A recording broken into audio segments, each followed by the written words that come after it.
Hello everyone. ఈ వీడియోలో AIIMS pharmacist 2025 ఫిబ్రవరిలో జరిగిన ఫార్మసిస్ట్ ఎగ్జామ్లో నాన్ ఫార్మా నుంచి ఏ టైప్ ఆఫ్ క్వశ్చన్స్ ఇచ్చారు, ఆ క్వశ్చన్స్లో మనం ఎలా సాల్వ్ చేయాలి ఒకసారి చూద్దాం. నెక్స్ట్ ఏ ఏ టాపిక్స్కి హై వెయిటేజ్ ఉందో కూడా డిస్కస్ చేద్దాం. సో ఫిబ్రవరి 26, 25లో జరిగిన ఎయిమ్స్ ఫార్మసిస్ట్లో నాన్ ఫార్మా నుంచి యాక్చువల్గా వాళ్ళు నియర్లీ 25 క్వశ్చన్స్ దాకా ఇచ్చారు. ఓకే, సో అందులో రీజనింగ్ నుంచి కొంచెం హైయెస్ట్ ఇచ్చారు. సో రీజనింగ్ అండ్ ఆప్టిట్యూడ్ నుంచి నియర్లీ 5 to 7 క్వశ్చన్స్ వచ్చే ఛాన్స్ ఉంది. నెక్స్ట్ కరెంట్ అఫైర్స్ నుంచి 3 to 4 క్వశ్చన్స్, జనరల్ సైన్స్ నుంచి 2 to 4, జనరల్ నాలెడ్జ్ నుంచి 1 to 3, జియోగ్రఫీ నుంచి 2 to 3 క్వశ్చన్స్ వచ్చే ఛాన్స్ ఉంది. కొన్ని అదర్ సబ్జెక్ట్స్ లైక్ పాలిటీ నుంచి కూడా వచ్చే ఛాన్స్ ఉంది. ఫస్ట్ మేజర్గా ఈ టాపిక్స్ నుంచి మీరు చూసుకోండి. సో ప్రీవియస్గా అడిగిన క్వశ్చన్స్ ఒకసారి అబ్జర్వ్ చేస్తే మీరు డెప్త్ ఎలా ఉంది. ఓకే, క్వశ్చన్స్ని మనం how to prepare the questions and depth of the questions మనకు తెలిస్తే మనము ఫర్దర్ మన ప్రిపరేషన్ ఈజీగా ఉంటుంది. ఓకే, సో చూద్దాం. సో ఫస్ట్ క్వశ్చన్ వాళ్ళు అడిగింది Guinness book world record 25 was awarded for which achievement అన్నారు. ఇది current affairs question.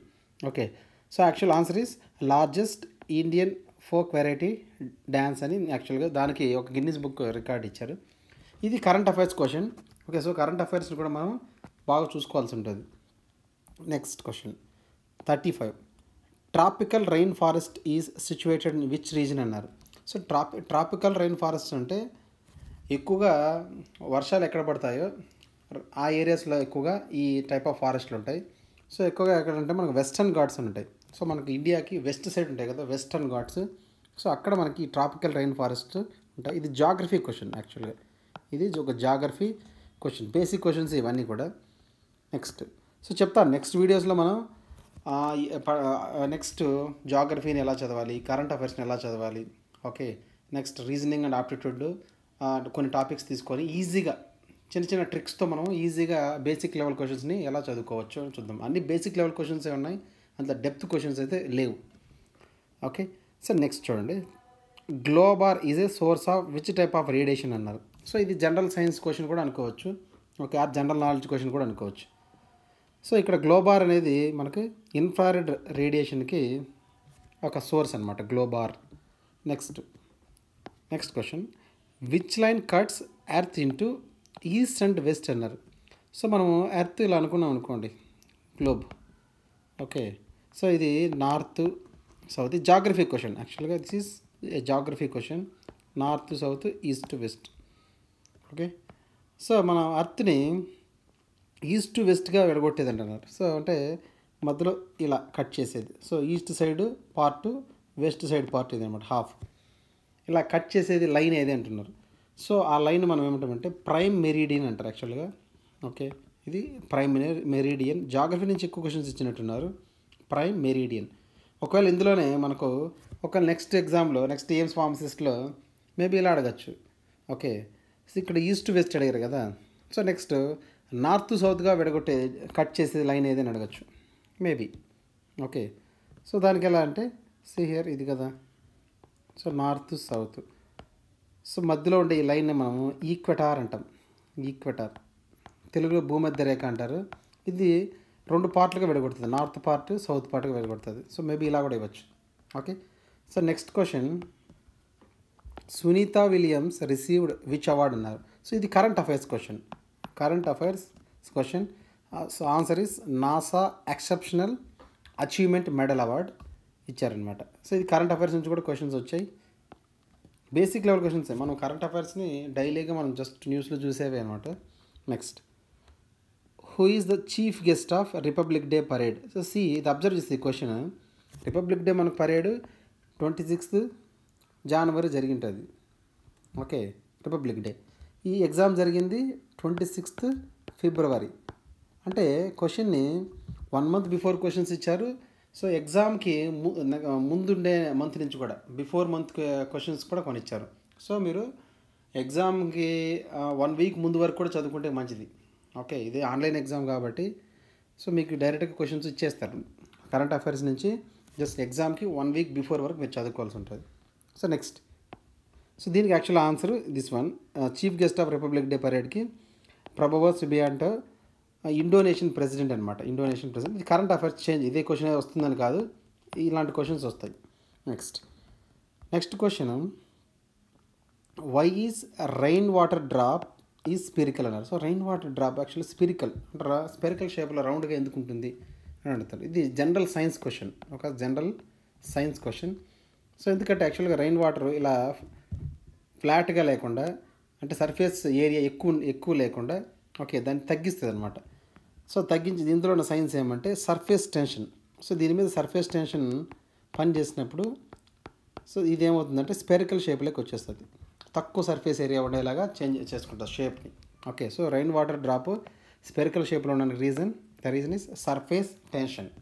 Next question, hylophobia is the fear of what. అంటే దేని చూసి భయపడ్డాన్ని మనం హైలోఫోబియా అంటామన్నారు. సో ఇక్కడ ఆన్సర్ ఈజ్ ఫారెస్ట్. సో కొందరికి ఫారెస్ట్ చూస్తే భయం ఉంటుంది, ఆ ఫోబియాని మనం హైలోఫోబియా అంటాం. నెక్స్ట్ వాటర్ని చూసి భయపడుతుందని హైడ్రోఫోబియా అంటారు. హైడ్రోఫోబియా, వాటర్ చూసి భయపడ్డాన్ని హైడ్రోఫోబియా అంటాం. సో ఇలాంటి ఫోబియాస్ ఇవన్నీ కూడా మామూలుగా జనరల్ నాలెడ్జ్ క్వశ్చన్స్, ఇవి జీకే జనరల్ నాలెడ్జ్ క్వశ్చన్స్ అనమాట ఇలాంటివన్నీ. సో జనరల్ నాలెడ్జ్ మనకు కొంచెం awareness, general knowledge general awareness కూడా అంటారు. సో జనరల్ అవేర్నెస్ కూడా ఉండాలని ఇలాంటి టైప్ ఆఫ్ క్వశ్చన్స్ని ఇస్తూ ఉంటారు. So next snakes. So snakes చూసి భయపడ్డాన్ని మనం వెఫిడియోఫోబియా అంటారు. వెఫిడియోఫోబియా.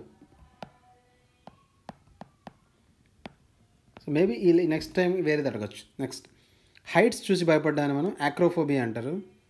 Fear of heights is acrophobia.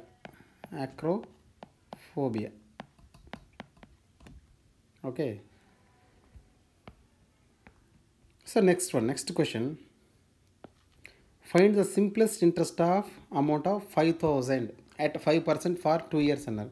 So ఇది జనరల్ ఆప్టిట్యూడ్ నుంచి మనకు జనరల్ అరిథమెటిక్ నుంచి వచ్చిందనమాట ఈ క్వశ్చన్. సో ఇలాంటి క్వశ్చన్స్ వచ్చినప్పుడు ప్రాఫిట్ అండ్ లాస్ క్వశ్చన్స్ యాక్చువల్గా ప్రాఫిట్ అండ్ లాస్ ఆ చాప్టర్ నుంచి వచ్చిన క్వశ్చన్. సో ఇలాంటి క్వశ్చన్స్ వచ్చినప్పుడు సింపుల్, దీనికి ఏ ఫార్ములా ఏం గుర్తుపెట్టుకోవాల్సిన అవసరం లేదు. సింప్లీగా ఇక్కడున్న 5,000కి ఎంత పర్సెంటేజ్ ఆఫ్ ఇంట్రెస్ట్ ఉందని వస్తుంది. సో ఇక్కడ 5 5s ఎంత వస్తుంది.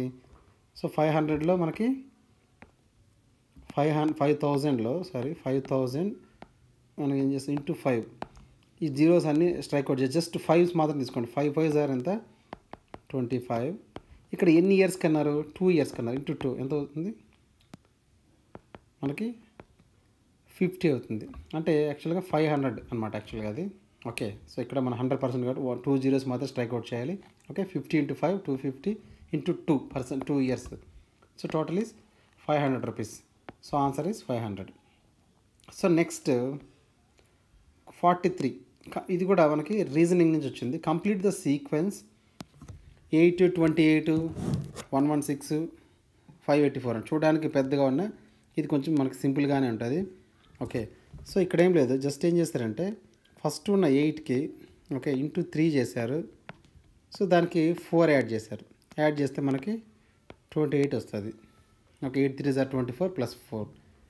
సో నెక్స్ట్ 28కి ఇంటూ 4 చేశారు. దీనికి మళ్ళీ 4 యాడ్ చేశారు. యాడ్ చేస్తే మనకి 116 వస్తుంది.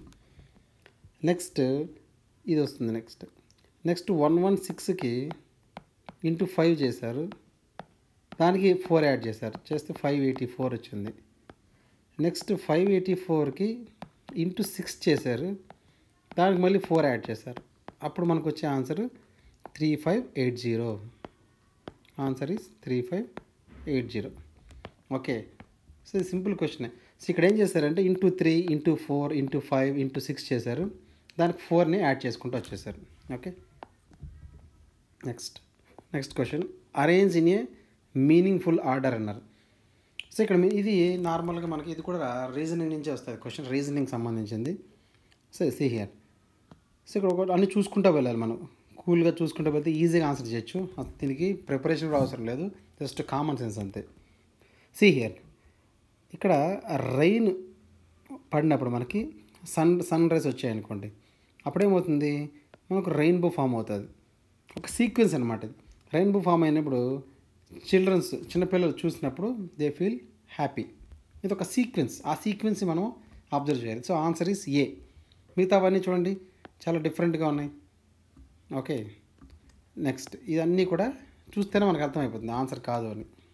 So next one so percentage calculations ఇది. A number increased by 20%, then decreased by 20%, find the net change అన్నారు. సో ఇలాగా సేమ్ పర్సంటేజే ఇంక్రీజ్ ఒకటి డిక్రీజ్ ఒకటి ఇచ్చారనుకోండి, దాన్ని ఏం చేయకండి, సింపుల్గా ఫస్ట్ నెంబర్స్ ఉన్నాయి కదా, 2 2s ఆర్ 4% అంతే, సింపుల్. ఓకే, ఫస్ట్ ఉన్న 2ని 2 × 2 చేసుకోవడం అంతే. ఫస్ట్ ఉన్న నెంబర్స్ని 20లో 20%లో జీరోస్ క్యాన్సిల్ చేసి 2 2s ఆర్ 4 అంటే 4% అని. Okay, so answer is 4%. Next one, multiplication is the same as which of the following అన్నారు. సో మల్టిప్లికేషన్ అంటే ఇది కూడా నార్మల్ రీజనింగ్ నుంచి వచ్చింది. సో మల్టిప్లై అంటే ఏమిటి? మల్టిపుల్ అవ్వడం, డబుల్ అలా అవ్వడం. సో దానికి ఇంకొక దాని నేము ప్రొలిఫరేషన్. సో ఇది మామూలుగా మనకి మెడికల్ టెర్మినాలజీలో వస్తుంది. ప్రొలిఫరేషన్ లైక్ క్యాన్సర్ లాంటి వాటిలో సెల్స్ మన ప్రొలిఫరేట్ అవుతాయి, అంటే మల్టిపుల్ అవుతాయి. సో మల్టిప్లికేషన్ అన్న ప్రొలిఫరేషన్ అన్న మీనింగ్ ఒకటే అని అర్థం. So answer is proliferation. Next question, make a sensible correct sequence. So ఇది కూడా కరెక్ట్ సీక్వెన్స్ సంబంధించింది, ఇది రీజనింగ్ సంబంధించిన క్వశ్చన్. సో ఇక్కడ చాలా ఈజీ క్వశ్చన్, ఇది కూడా just common sense. You have to use our common sense only. See here. So ఇక్కడ అబ్జర్వ్ చేస్తే మీరు గ్రాస్ హాపర్ తింటుంది. ఓకే, సో గ్రాస్ హాపర్ని ఫ్రాగ్ తింటుంది. ఫ్రాగ్ని ఎవరు తింటారు? స్నేక్ తింటుంది. స్నేక్ని ఈగల్ తింటుంది. సో ఈ సీక్వెన్స్ కరెక్ట్ సరిపోయింది. So answer is A. మిగతా చూడండి, ఫస్ట్ ఈగల్ ఉంది, తర్వాత గ్రాస్ ఉంది. సో ఈగలు గ్రాస్ తినేది ఏమి ఉండదు. So this is wrong. Next grass అన్నారు, స్నేక్ అన్నారు. సో గ్రాస్ని స్నేక్ తినదు. సో ఇది కూడా రాంగ్. సీక్వెన్స్ స్టార్టింగ్లోనే రాంగ్ అయిపోయింది. నెక్స్ట్ గ్రాస్ హాపర్ అన్నారు, గ్రాస్ అన్నారు. Okay, frog. So frog grass తింది కదా, గ్రాస్ హాపర్ తింటుంది. సో ఈ సీక్వెన్స్ అనేది wrong. Okay, so correct is this one, option A. So ఇలా మనం reasoning, so that's it. So reasoning, current affairs, general science, general knowledge, okay, geography, దీని మీద focus చేయాలి. సో నెక్స్ట్ వీడియోస్లో కూడా ఈ నాన్ ఫార్మల్ సబ్జెక్ట్స్ని ఎలా చదవాలి, ఓకే, సో కొన్ని టాపిక్స్ కూడా నేను ఎక్స్ప్లెయిన్ చేస్తూ వీడియోస్ పెడతాను. Okay, I hope this is helpful. Please like, share and subscribe. Thank you.